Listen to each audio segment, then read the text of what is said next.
yo estaba viendo discos allí y me dice, y oigo una voz aguardentosa, y estaba buscando música gregoriana justamente, y no sabía yo exactamente cuál comprar. Y entonces pues, escucho a mi lado una voz aguardentosa que dice, "Sí, es el bueno, es el bueno, es el bueno". Juan Rulfo. ¿No? Y entonces, este es el bueno, entonces me recomendó y saqué esa. Y entonces nos pusimos a hablar de música.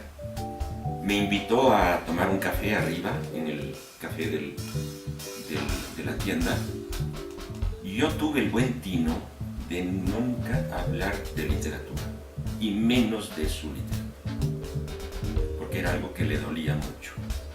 Él ya había publicado sus 2 libros y la crítica, los colegas, la sociedad entera le decía, ¿y ahora qué está haciendo? ¿Y ahora qué está escribiendo, maestro? ¿Qué está...?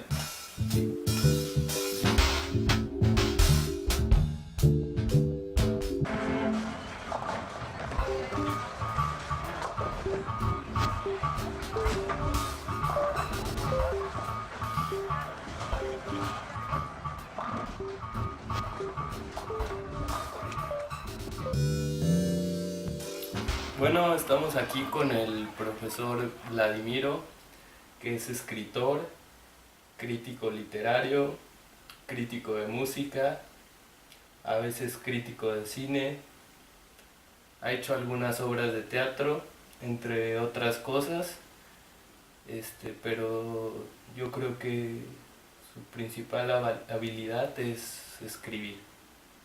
¿Cómo está, profesor? Hola, bien, contento de verte. Vamos a hablar un poco de literatura sobre el profesor, más que nada sobre su obra, pero me gustaría que nos dijera, para empezar la entrevista, ¿cómo fue que llegó a México? Llegué a México con una beca de la Comunidad Latinoamericana de Escritores. Fue una beca para escribir, una beca que jamás pedí y me cayó, porque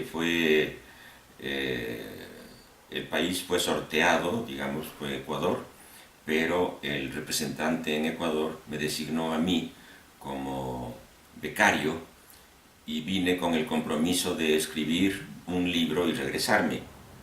No me regresé y me fui quedando, porque México me sedujo y aquí estoy. ¿Y ese libro como de qué iba o qué? Bueno, yo vine porque había una cosa que decidió que yo viniera a México fue el primer libro que yo había publicado.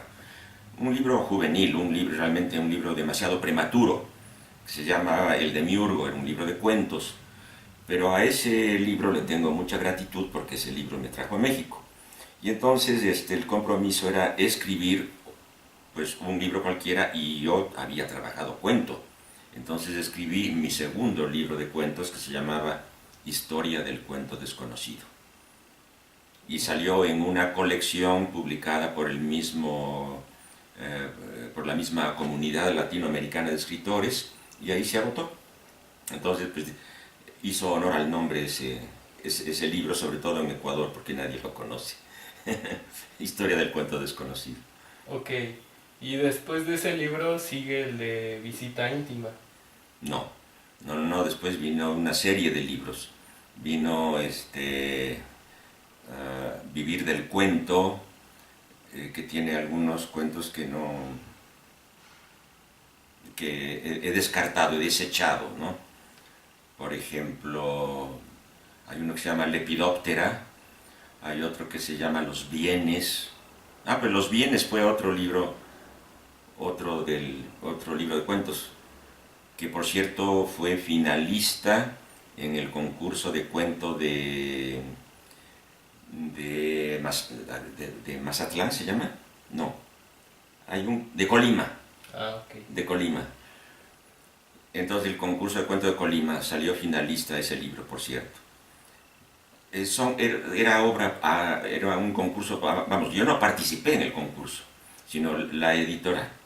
La editora mandó el libro porque era un premio para obra publicada, no obra inédita. Okay. Entonces, Los Bienes tuvo pues la mención una mención de cuento en el concurso de Colima. Bueno, vino entonces después de Historia del Cuento Desconocido, vino Los Bienes, después de Los Bienes Vivir del Cuento, que se publicó en Ecuador, luego vino el primer libro de ensayos que se llamaba Desciframientos y Complicidades, un título bastante pasiano, ¿no? Luego vino un libro de ensayos que se llama Mundo Tatuado, que apareció en Ecuador y que lo hice desaparecer, no lo traje nunca porque fue una edición vergonzosa. Tenía 82, por lo menos 82 erratas contadas, y erratas graves, ¿no? Entonces era una vergüenza traerlo y hacerlo circular entre mis amigos siquiera, y no, jamás lo hice. Entonces lo que hice fue después hacer una reedición, es decir, eliminar algunos artículos de allí y tomar algunos para un nuevo libro, y ese libro fue Repertorio Literario. Luego vino un libro de ensayos el único ensayo monográfico que he hecho en mi vida sobre un gran poeta ecuatoriano que se llama César Dávila Andrade, y el libro se llama El poema Pira del Sacrificio. El poema Pira del Sacrificio. Y fue, digamos, el libro salió de mi tesis de maestría en la UNAM. Ah, okay. Ese fue mi tema para sacar mi título de maestría en la UNAM, y arreglé el libro, que tenía la forma académica propia de una tesis, y le convertí en un libro más flexible, más libre, de ensayo. ¿Ya? Luego vino Visita Íntima, luego Repertorio Literario y finalmente Música para Nadie. Perdón, y estoy olvidando mi novela. Bueno, mis dos novelas. Estoy olvidando eso. En el año 97, y olvidamos el orden, en el año 97, creo que después de Desciframientos y Complicidades, apareció mi novela corta El Legado del Tigre. Lo quiero reeditar, ¿no? Porque creo que sí vale la pena. A mí me gusta. Me gusta esa novela y la quiero reeditar. Corregirla un poco, sí, pero reeditarla. Y pues es una novela como de 140, 150 páginas. Y luego una novela corta que se llama La Caída y la Noche, que salió como cuento largo, digamos, dentro de Visita Íntima. Pero sí se publicó primero suelto como novelita corta, La Caída y la Noche.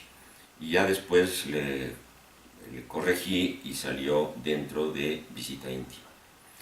Después de Visita Íntima vino Repertorio Literario, y el libro de ensayos, y finalmente Música para Nadie.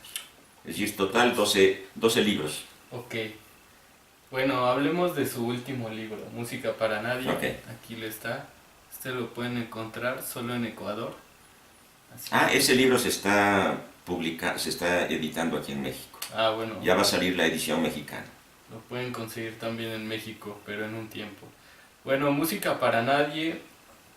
Háblenos un poco del título, ¿por qué Música para...? O sea, sabemos que Música para Nadie es el primer cuento que habla sobre un maestro que se enamora de su joven alumna y decide componerle una canción, una sonata. Una sonata. Una sonata para violín y piano. Una sonata para violín y piano. Entonces, ¿pero por qué escoge...? Bueno, no quiero decir qué pasa al final, ¿o sí digo? No, mejor que no. No, mejor que no. Tu pregunta era ¿por qué del título? ¿No? ¿Por qué escogió justo ese cuento para que fuera el título de este libro, que es Música para Nadie? ¿Por qué para nadie? Por dos razones. La primera, que tiene que ver con la historia misma, ¿no? Se trata de un compositor. Mi personaje es un compositor de música en Ecuador que compone toneladas de música, de toda índole, sonatas, música para piano, cuartetos, quintetos, sextetos, sinfonías, óperas, música vocal, y bueno, y escribe hasta óperas, 3 óperas, y de hecho él está escribiendo su última ópera allí cuando ocurre lo que ocurre en la novela. Es decir, el eje de la narración es la composición de su última ópera, ¿no? En la cual ha pensado en su alumna, ¿no? Es una historia muy compleja porque hay una historia dentro de la historia. Y la historia dentro de la historia es la historia de la ópera, dentro de la narración. Entonces, Música para Nadie, ¿por qué? Porque este hombre que ha escrito decenas y decenas de música, probablemente un centenar de obras de música clásica, desde luego, no llega a nadie, porque no hay medios en su medio, que es Quito, no hay medios para que esa música se toque, menos una ópera, porque no había ninguna tradición, no había teatro ni compañía de ópera, no había quien la cantara, no había nadie. Entonces él la componía, componía toda su música y ahí se quedaba en su casa. Es decir, las componía para sí mismo, ¿no? Una que otra sí se ejecutaba, y de hecho aparece la sonata para violín y piano que dedica a su alumna, se la toca, ¿no? Pero una obra menor. En cambio, pues, esas 9 sinfonías que nunca se tocarán, y esas 3 o 4 óperas que nunca se ejecutarán, que nunca se pondrán en escena, ahí está amontonado. Entonces, ¿para quién escribe? Para nadie. Entonces, el doble sentido del asunto es que yo me siento también un escritor que no escribe para nadie. Ah, ok. Entonces, yo me proyecto allí, aunque sé que me han leído. Sé que me han leído, sobre todo en Ecuador soy un autor de relativo éxito. En México se ha agotado la edición de Visita Íntima. Entonces, sí tengo lectores, pero de todas maneras me siento medio fantasma, ¿no? Okay. O me imagino, más bien dicho, me imagino que no existo como autor, ¿ya? Entonces, al imaginarme que no existo como autor, porque todo es obra de imaginación en un escritor, al imaginarme que no existo como autor, escribo este personaje en el cual me proyecto. Ok. Y bueno, en el cuento parece como si Quito estuviera como aislado del mundo, ¿no? Como si fuera... Efectivamente lo ha estado toda su vida y sigue estándolo. Ahora menos que antes, pero México, digo, Quito, Ecuador es el último rincón de Sudamérica, ¿no? Si Sudamérica ya es un continente, un subcontinente, el mismo término lo dice, es un subcontinente, con la excepción de Buenos Aires. Bueno, a Buenos Aires han ido escritores, han ido orquestas, tiene un teatro de ópera formidable, han ido las más grandes orquestas y compañías de ópera a cantar, a interpretar óperas completas allí. En fin, han hecho música de vanguardia, tiene compositores, tiene escritores de vanguardia. Ya sabemos la enorme tradición que tiene Argentina, la enorme tradición literaria que tiene Argentina, ¿no? Bueno, en cambio, pues, Ecuador, todo el mundo se saltaba, como decíamos en una conversación previa, sobre Ecuador todo el mundo se saltaba.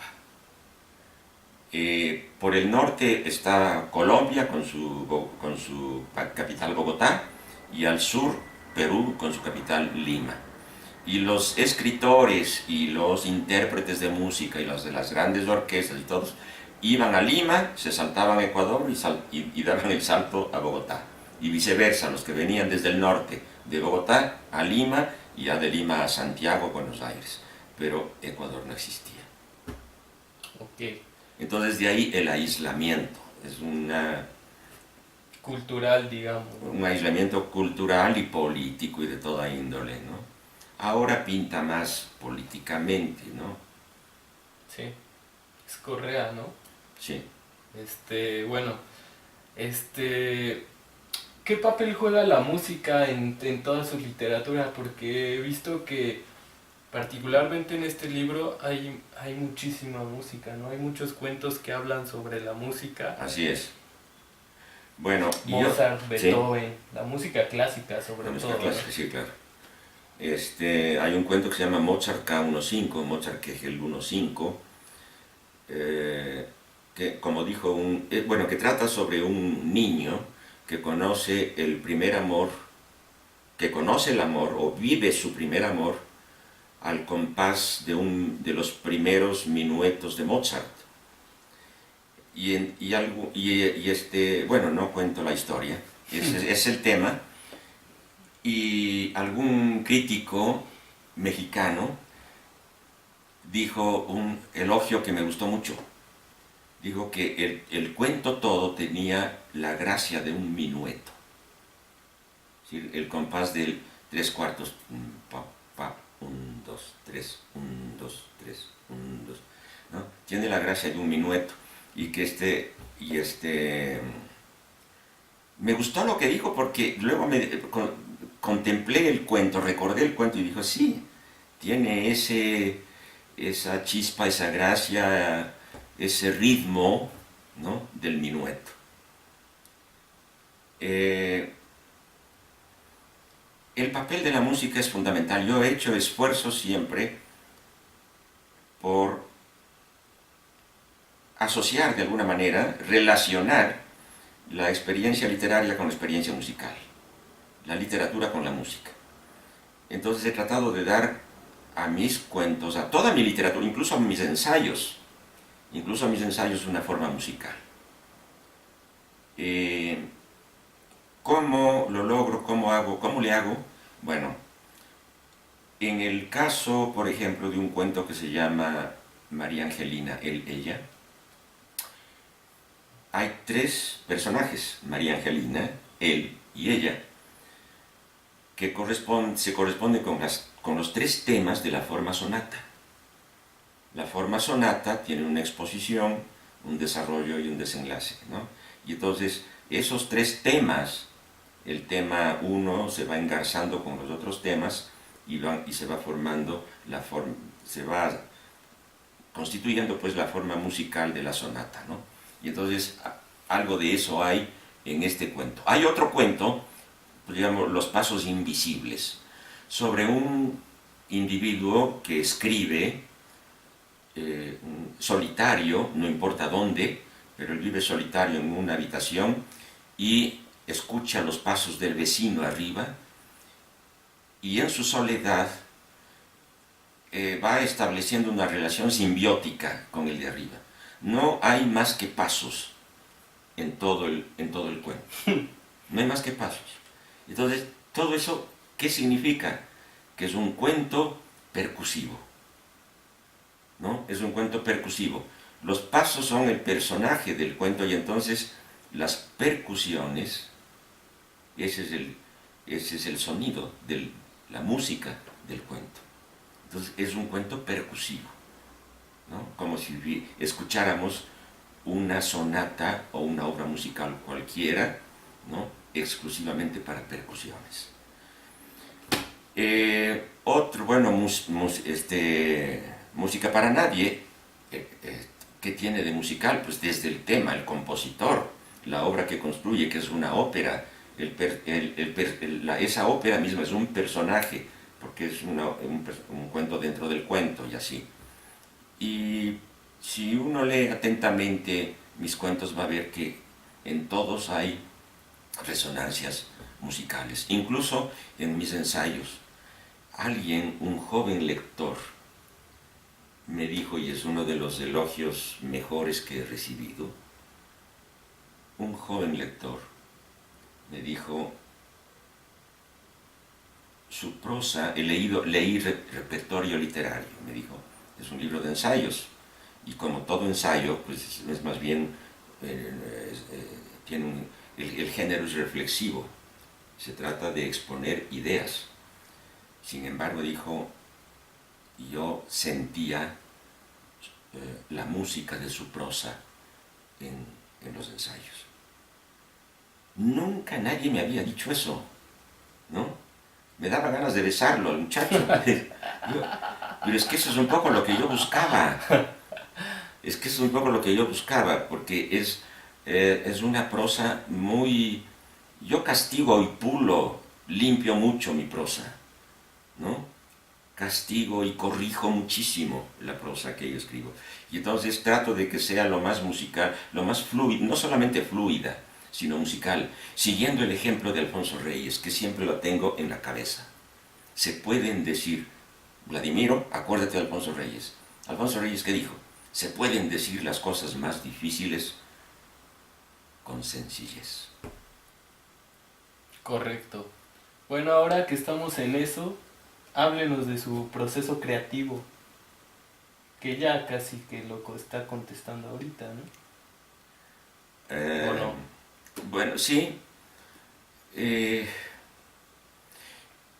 la ficción empieza con una imagen, o con un sueño, o con una experiencia personal, con un recuerdo. Claro. Y todo eso lo desarrollo y lo relleno y luego a partir de una imagen, por ejemplo, invento toda una historia, un personaje. Había, por ejemplo, en Quito una loquita a quien le decían la torera.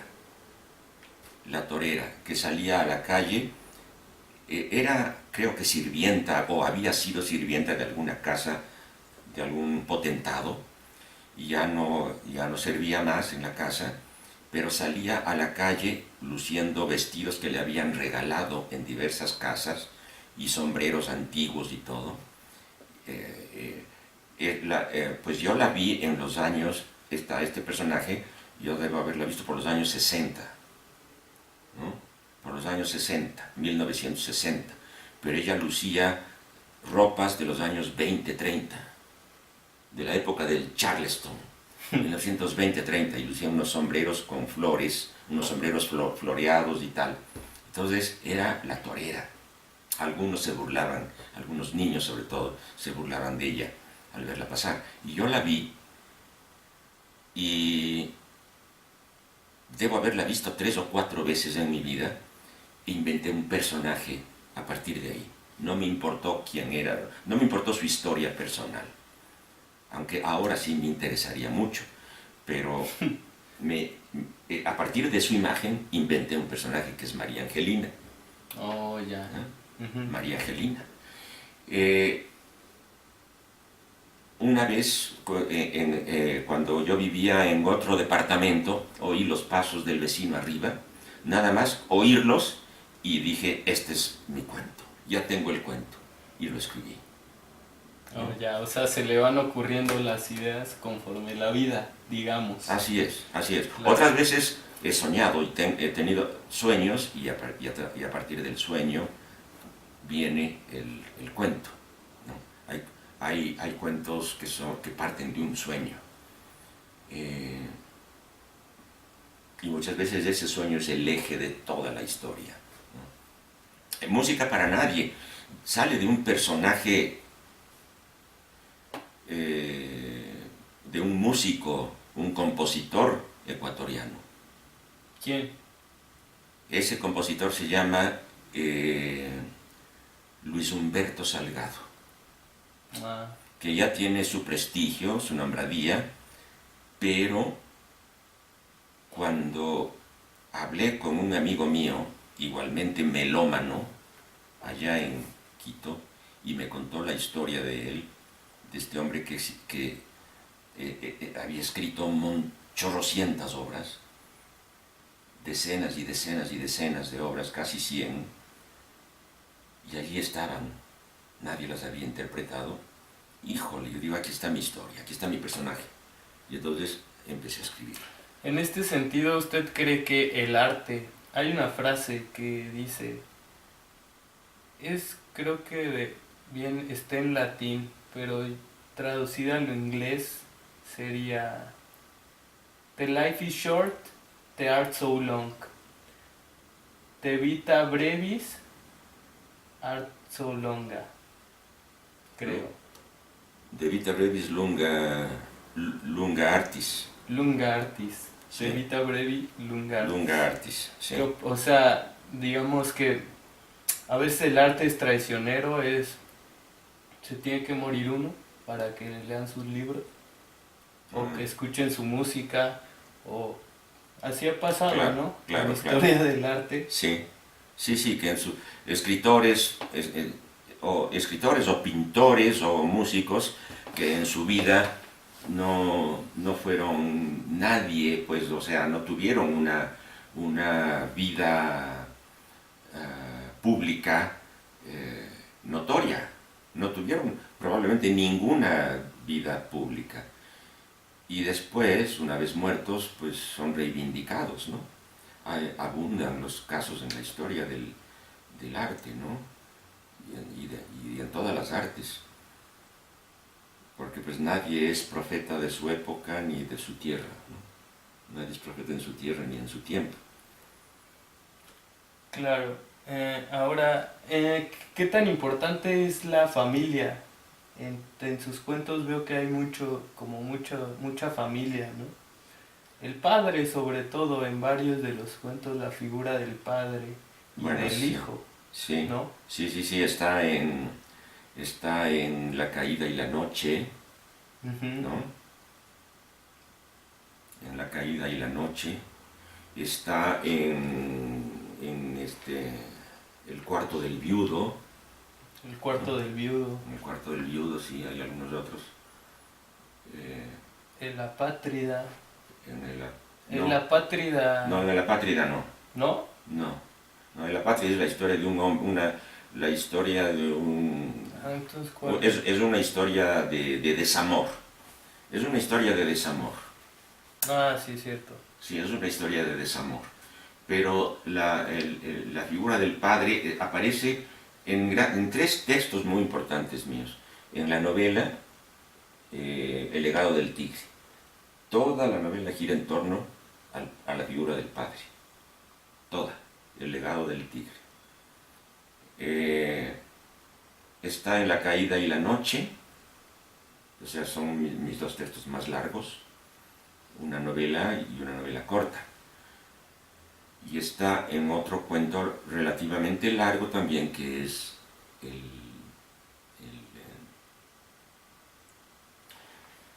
el cuarto del viudo, ¿no? Ah, sí. Hay un escritor mexicano que me dijo, Bruno Estañol, que me dijo, pues hay mucho edipismo en tus historias. ¿No? Un poco el odio al padre y la figura de la madre y tal, pero sobre todo el odio al padre. Bueno, yo les dije, es que no, si hay complejo de Edipo no es mío, es de mi personaje. Yo me lavo las manos, son mis personajes. Además de que el complejo de Edipo sigue siendo un tema muy interesante. Claro. Que por ejemplo, en El cuarto del viudo quise mostrarlo y realizarlo de una manera muy sutil, como una historia de fantasmas. Sí, sí se nota esa influencia. Y bueno, digamos que en este sentido, ¿cuáles serían sus influencias literarias? Bueno, porque aquí también en este libro, que se llama Repertorio Literario, El libro de ensayos. hay un ensayo sobre la literatura ecuatoriana. Hay varios, sí.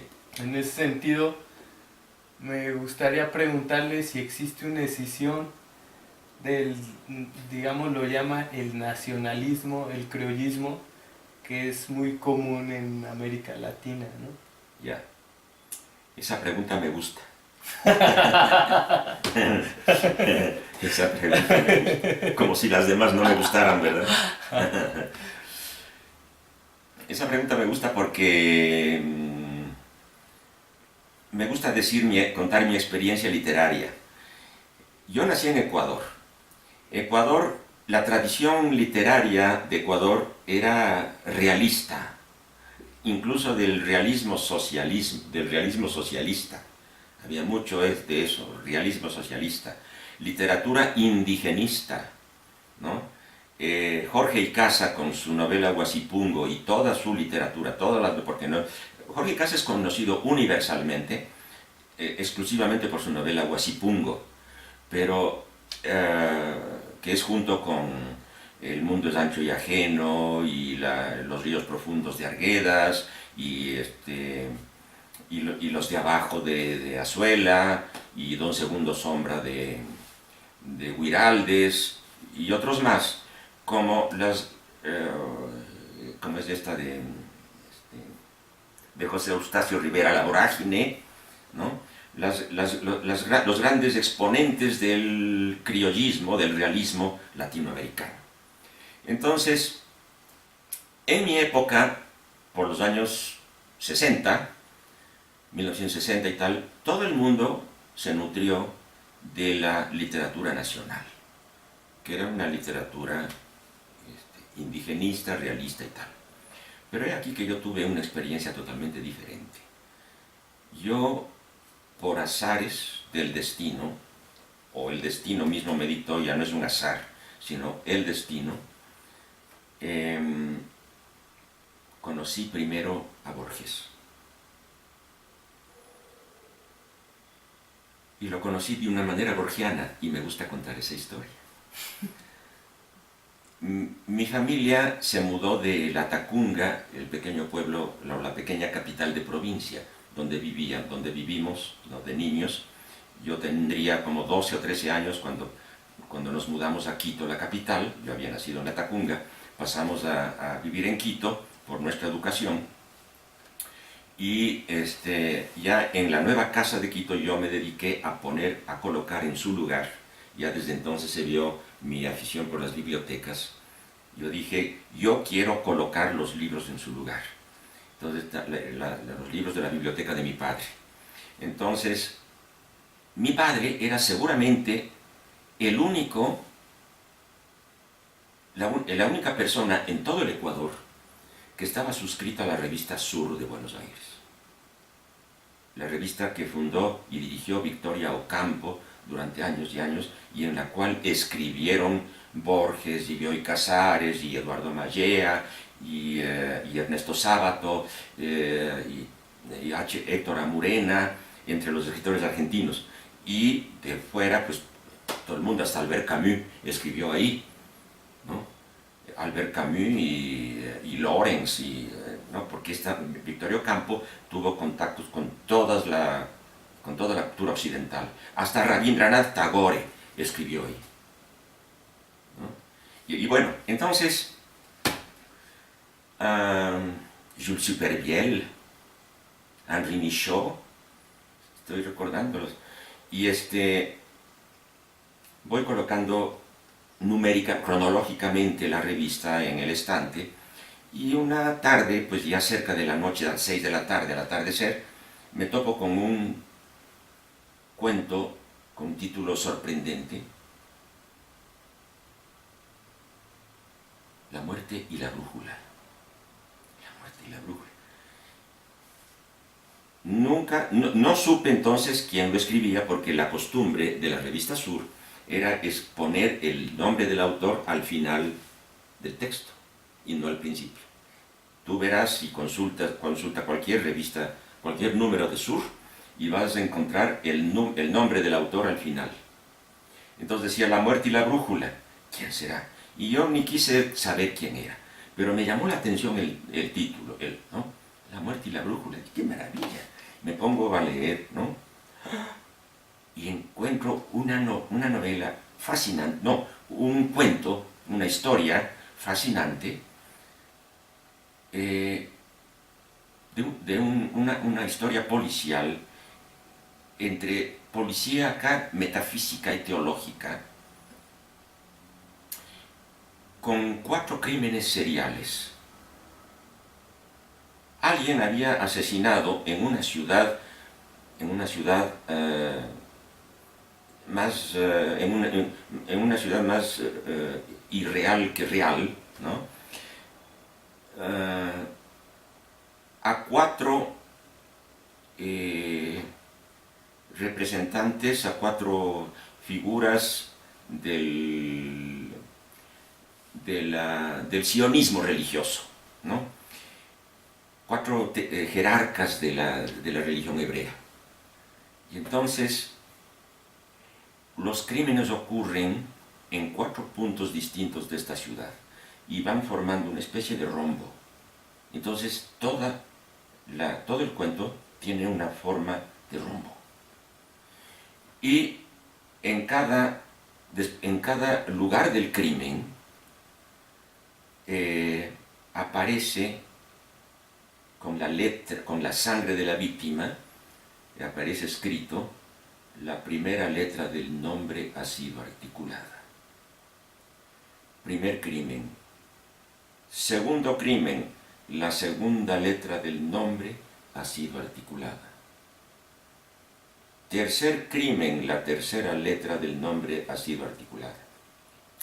La policía de la ciudad no tiene idea de qué hacer, de qué es lo que está pasando, pero el investigador, en primera persona, el narrador dice: aquí se trata de un crimen sagrado, teológico, porque lo que está escribiéndose, primero, me llama la atención el hecho de que formen un triángulo, los crímenes, ¿no? en tres puntos equidistantes de la ciudad, ¿no?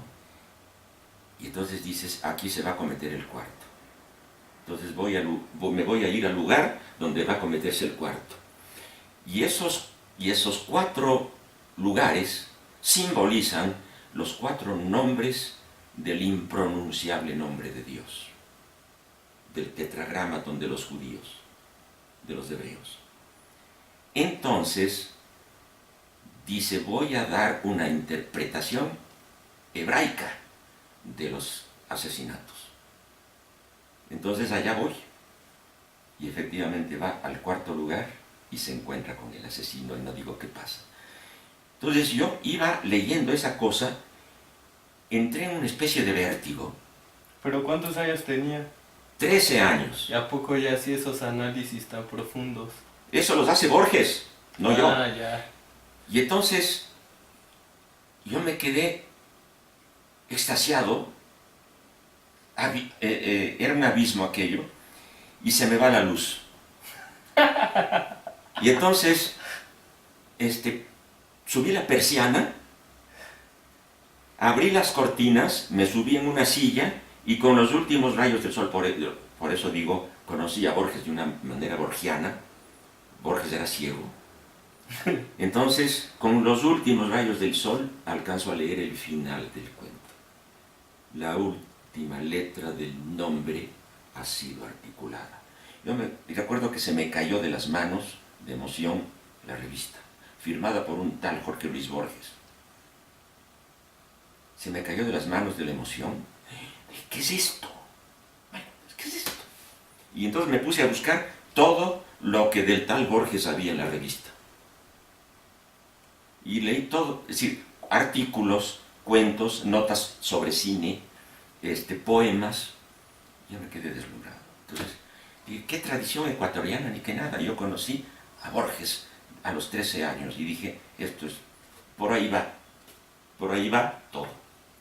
Y desde entonces, recuerdo que fotocopié todo lo que de Borges había en la revista Sur, y engargolé. Y ahí tengo todavía aquí, como recuerdo, aunque todo eso ya se publicó, pero todavía lo tengo engargolado, una cosa chanchota, ¿no? Todo lo que de tal Borges había ahí. Qué bueno. Bueno, pasando un poco... Y bueno, bueno. entonces no solamente conocí a Borges, sino conocí a los autores que Borges amaba y que Borges recomendaba. Entonces leí a Henry James, leí a Joseph Conrad. Joseph Conrad se convirtió así en uno de mis autores favoritos, por ejemplo. ¿Ok? Bueno, ahora pasando a otro tema, nos corre el rumor por ahí que usted conoció a Octavio Paz y a Rulfo. Ah, claro que sí. ¿Es cierto o es rumor de pasillo? No, sí, los conocí. Yo los conocí porque, pues, hablé con ellos. Bueno, si Octavio Paz estuviera presente, me diría, pues ya casi no me acuerdo de usted, ¿no? Y yo sí me acuerdo muy bien de él. Bueno, yo lo conocí porque estuve casado con una bisnieta de Trotsky, poeta, ¿no? Verónica Volkov, y entonces ella, como bisnieta de Trotsky, por ese doble motivo, por ser bisnieta de Trotsky, por ser poeta, y muy buena poeta, entonces fue un poco como la niña mimada de Octavio Paz. Entonces yo me casé con ella y a través de ella conocí a Octavio Paz. Entonces me pidió un día que escribiera un artículo sobre Jorge Carrera Andrade, el gran poeta ecuatoriano, al que él admiraba. Lo admiraba e incluso escribió sobre él. Y pues bueno, le escribí el artículo y me pidió una corrección nada más al final, pero de una manera, en esa época no había todavía internet, entonces todos los contactos eran telefónicos o personal. Entonces él me llamó a la casa y me citó en la librería francesa para revisar el texto. Una muestra de una caballerosidad, de una integridad, algo increíble, ¿no? Que admiro. O sea, Octavio Paz me dio allí una muestra de lo que era, de cómo era. Lo quiero ver en la librería francesa a tal hora. Entonces tal día a tal hora. Ahí nos vimos y me dijo, me gusta su artículo, Vladimiro, pero usted acaba mal. Acaba mal.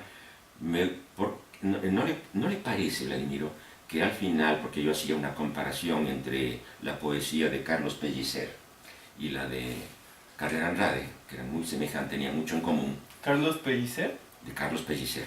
Hacía una comparación entre la poesía de Pellicer y la de Carrera Andrade, que tienen mucho en común, y entonces me dice, ¿no le parece, Vladimiro, que sería mejor decir esto que usted dice primero, lo diga como segunda, y lo que dice segundo, viceversa, como primero? Entonces le dije, sí, claro, cambiemos el orden, no hay problema, ¿no? Porque yo ya sabía que Octavio Paz era un hombre de dictámenes. Él no pedía, vamos, él no... Pues era la autoridad de ese momento, ¿no? Sí, pero rara vez dudaba, ¿no? La duda era un trabajo que se quedaba con él, pero él hablaba públicamente o escribía cuando ya había llegado a una conclusión, entonces la duda ya se quedó atrás, se quedó con él, y entonces dictaminaba, él era un hombre de respuestas y de dictámenes, entonces él ya se había interrogado, y entonces todo dictamen lo ocultaba con figuras retóricas, ¿no? ¿No le parece, Vladimiro, que sería mejor decir esto y tal? Entonces yo sabía que no me estaba consultando, me estaba ordenando. Y sí, entonces yo dije, bueno, cámbielo. Y así fue. Y bueno, hablamos de poesía, le pregunté por algún otro poeta ecuatoriano, saliendo de algún acto de homenaje a alguien o saliendo de Bellas Artes, venía conversando con él y le digo, oiga, ¿conoce usted a Gonzalo Escudero, otro gran poeta ecuatoriano? No, no, no lo conozco. Pues fíjese, le digo, este verso, en decasílabo perfecto, ¿no? Magnolia de los mármoles helados, arquitectura de la luz sumisa. ¡Qué maravilla! O sea, yo dije, este hombre se va a caer de espaldas. Y no, no. Dijo... ¿No le gustó? No, dijo, está bien, ¿no? Está bien, está bien. Está bien. Pero un poco retórico, ¿no? Un poco retórico. Me hizo gracia. Bueno. Y luego a Juan Rulfo sí fue realmente un amigo. Con él me vi como 8 o 10 veces, no sé cuántas, y siempre nos vimos en la librería El Ágora, que ya desapareció, que estaba entre Barranca del Muerto y la avenida Insurgentes. Entonces allí nos reunimos como unas 8 veces y tal. Allí lo conocí por nuestra mutua afición a la música clásica, y concretamente a la música gregoriana, que es la música más antigua que se conoce en Occidente, ¿no? La música gregoriana, la música de los monjes medievales, ¿no? Y entonces, a mí no me sorprendió que a él le gustara ese tipo de música, por la austeridad de su obra, ¿no? Y entonces, la austeridad de su prosa, la austeridad de su obra. Entonces, ¿y cómo bueno, fue? pues yo estaba viendo discos allí y me dice, y oigo una voz aguardentosa, y estaba buscando música gregoriana justamente, y no sabía yo exactamente cuál comprar. Y entonces hoy escucho a mi lado una voz aguardentosa que dice, es el bueno, es el bueno, es el bueno. Juan Rulfo, ¿no? Y entonces, este es el bueno, entonces me recomendó y saqué y entonces nos pusimos a hablar de música. Me invitó a tomar un café arriba, en el café de la tienda, y yo tuve el buen tino de nunca hablar de literatura, y menos de su literatura, porque era algo que le dolía mucho. Él ya había publicado sus 2 libros, y la crítica, los colegas, la sociedad entera le decía, ¿y ahora qué está haciendo? ¿Y ahora qué está escribiendo, maestro? ¿Qué está...? Y él no quería saber nada, nada, era una tortura para él. Se inventó por ahí que estaba escribiendo una novela que se llamaba La Cordillera, mentira, ¿no? Y era una mentira piadosa para darles una patada en el culo a la gente que le jodía con estas preguntas, ¿no? Y entonces,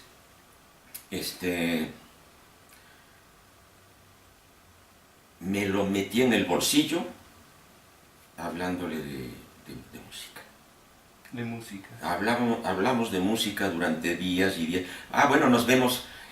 Claro, encontró en mí alguien que sabía y que le gustaba, que era un melómano, un apasionado de la música. Probablemente tenía pocos con quien conversar sobre esto. Y entonces, vamos, te veo mañana, te veo pasado, tal. Y así, nos vimos como 8, 10 o 12 veces, un chingo de veces. Y platicábamos, y eran horas y horas. El primer día, no recuerdo cuánto, debe haber sido 4 horas que hablamos. O sea, ni un día hablaron de literatura. Solo al final. Solo al final, quizá en los dos últimos encuentros que tuvimos. Ya teníamos suficiente confianza, sobre todo yo, ya le tuve suficiente confianza como para hablar de eso, pero yo no hablé de literatura por iniciativa mía, dejé que él hablara. ¿Y qué le dijo? No recuerdo, pero él sacó el tema. ¿Qué tema? Ay, ¿cómo no se va a acordar? ¿Cómo no se va a acordar?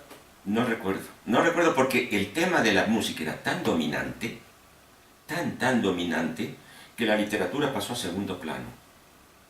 ¿No fue el día que le dijo, Todos estamos muertos. Ah, no, no, eso fue después. No, eso fue después. No, eso fue después. Pero lo que primero me dijo sobre literatura, no recuerdo. O sea, cómo salió el tema, ya no recuerdo. Pero una de las últimas cosas fue cuando hizo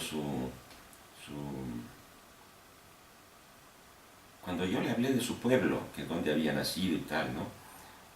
Me dijo San Gabriel, en Jalisco. Entonces dijo que en Jalisco, que ahí en su pueblo San Gabriel, había unos árboles parecidos a las palmas, ¿no? Que se llaman casuarinas, un nombre muy hermoso, se llaman casuarinas. Y entonces me dijo que las casuarinas en la noche empiezan a gemir cuando el viento sopla, empiezan a gemir como almas en pena. Y fue bajando la voz y bajando la voz, él volviéndose más íntimo y ensimismándose. Y decía, si empiezan a sopla el viento como almas en pena. Yo lo contemplaba y había como una corriente eléctrica ahí, ¿no? Porque el hombre empezó a hablar para sí mismo. Yo había desaparecido para él, ¿no? O casi. Entonces, seguía diciendo, pues, sopla el viento y las casuarinas, las ramas de las casuarinas gimen como almas en pena, como muertos. Yo creo que todos estamos muertos. Quedé boquiabierto, no sé, me quedé paralizado. En ese momento estaba Juan Rulfo de cuerpo entero. Es lo que dice en Pedro Páramo. Todos estamos muertos. Y es lo que dice en Lubina. Sí. ¿No? Qué bonito cuento, ¿no? Lubina. Es uno de los mejores cuentos de la literatura universal. Yo he leído un chingo de cuentos, he leído centenares de cuentos, solamente de Chekhov, ¿no? Un cuentista a quien adoro, y he preparado una edición de cuentos de Chekhov.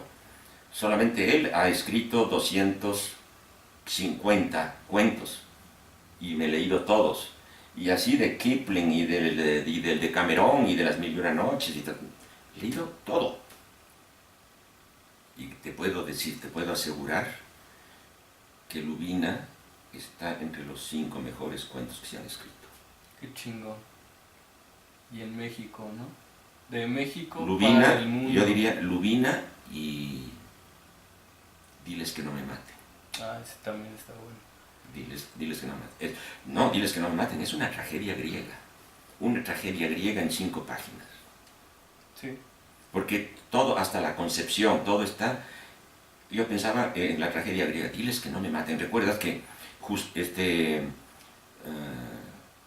Juvencio Ya. pide clemencia, ¿no? Y le pide a su hijo, que también se llama Juvencio, que diles que no me maten, y pide al coronel Terreros, ¿no?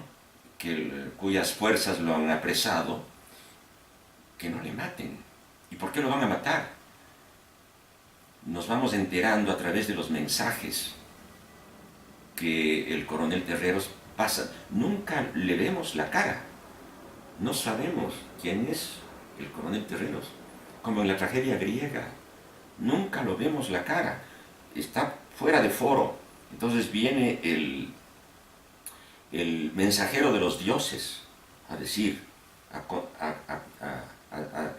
pasar la condena a muerte de los dioses. Que ¿cómo te llamas? Juvencio Nava.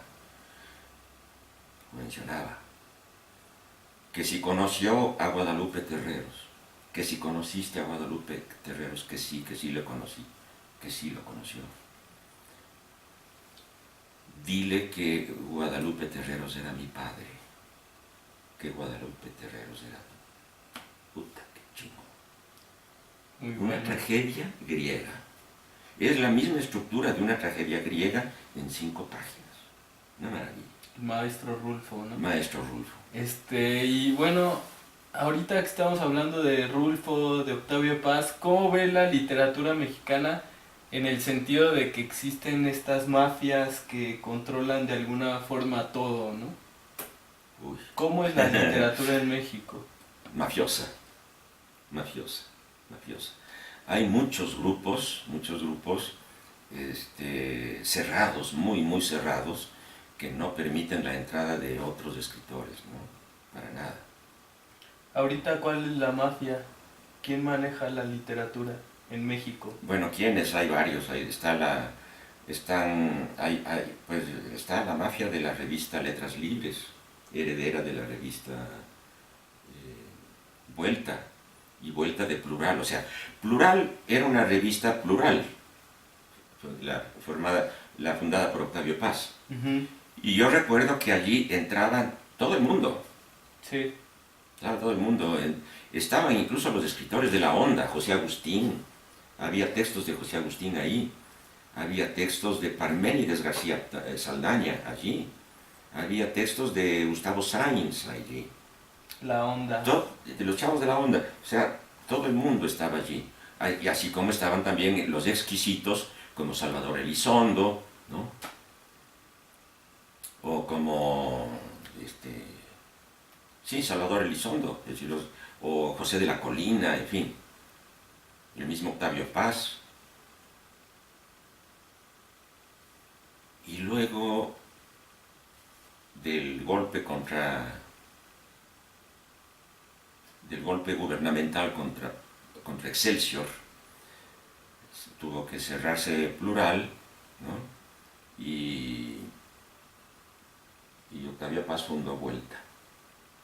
Vuelta, la revista Vuelta. Sí, ¿no? claro, por algo se llama Vuelta. Estamos de vuelta, la continuación de Plural, ¿no? Entonces,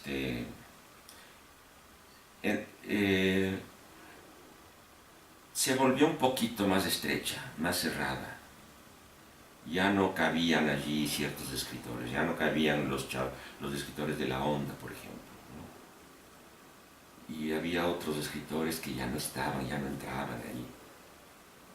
El grupo se fue cerrando. Y al final de la revista Vuelta, en los últimos años de vida de Vuelta, a medida que envejecía Octavio Paz, pues se volvía más cerrada todavía, políticamente más cerrada, ya no admitía más que a los correligionarios políticos.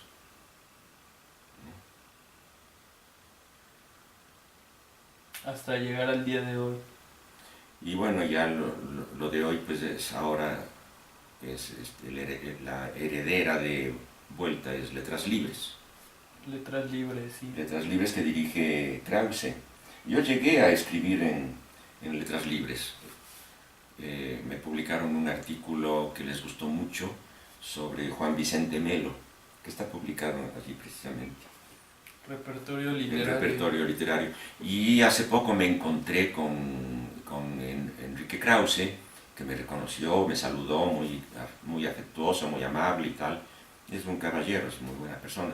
Y me invitó a colaborar con Letras Libres de nuevo, y le entregué un artículo sobre Cervantes,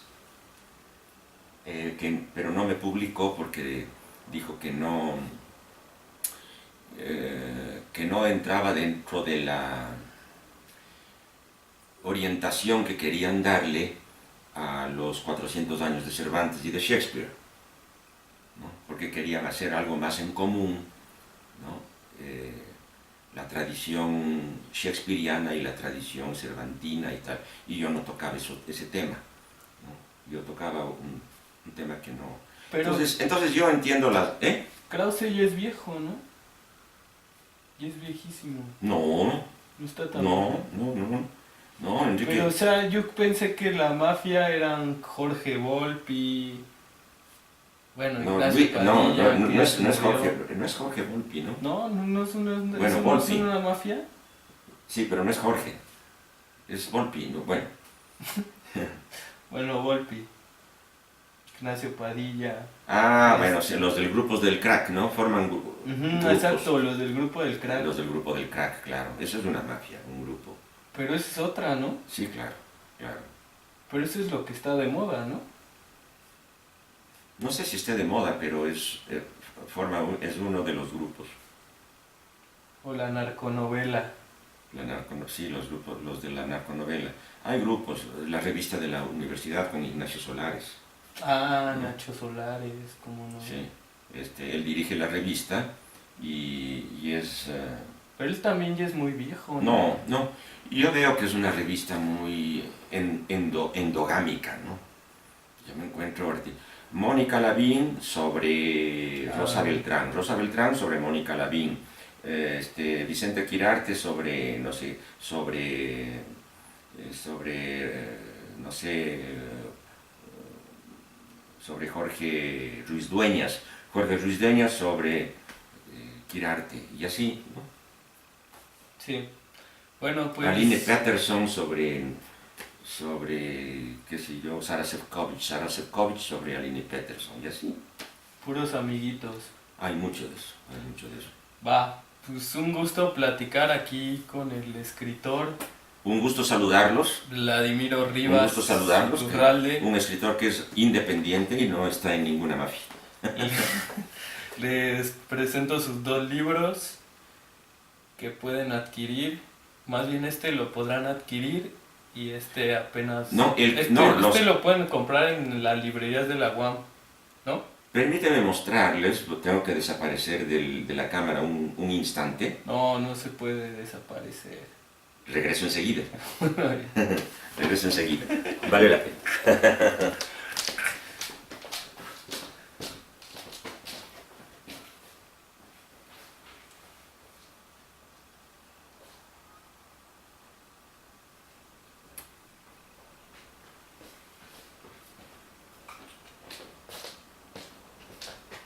Si quieres, después editas. Sí, se puede editar. El que sí pueden encontrar en librerías ahora es Visita Íntima. Visita Íntima. Visita Íntima, esta la pueden encontrar también en las librerías de la UAM, los dos, básicamente en las librerías de la UAM, y no todavía, Música para Nadie, estamos esperando la edición mexicana del libro. Bueno, pues mucho gusto, profe. Muchas gracias a ti. Ahí está. Ya te puedes graduar de periodista entrevistador.